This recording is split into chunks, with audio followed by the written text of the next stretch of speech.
Значит, представитель этого садика, руководитель заведующего садика и ее заместители ко мне обратились с такой просьбой, что зимой здесь же дети занимаются, танцуют, поют, а старые окна стояли и были сквозняки. Дабы дети не болели, я решил помочь садику и поменять пластиковые окна, потому что они ко мне обратились, и я всегда стараюсь помогать людям, кто ко мне обращается. Мы сделали это в течение, я думаю, недели производства и монтаж. Монтаж сделали мы за день, вот не обманут коллектив садика. То есть у меня ребята приехали в 10 утра и в 10 вечера, наверное, закончили делать. У садика еще мечта сделать натяжной потолок.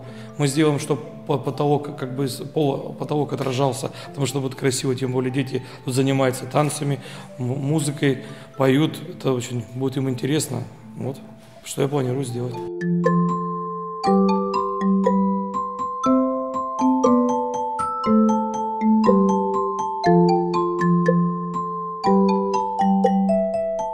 Нужно сказать, что садику нашему 22 года, 23-й, и за время существования детского сада окна у нас не менялись.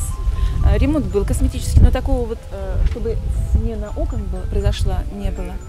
Конечно, мы старались сделать так, чтобы дети не заметили того дискомфорта, который ощущали. Ощущалось во время, конечно, праздника, который проходит у нас в музыкальном зале. Окна старые, деревянные, конечно, не совсем комфортно детям. Ну и сейчас у нас поставлены такие красивые окна, современные, красивые двери. Мы надеемся, что сейчас детям будет тепло и комфортно, и уютно. И от этого еще праздничнее будет у детей настроение. Особые слова благодарности хочется сказать всем тем, которые оказывали помощь. И особенно слова благодарности Андрею Николаевичу.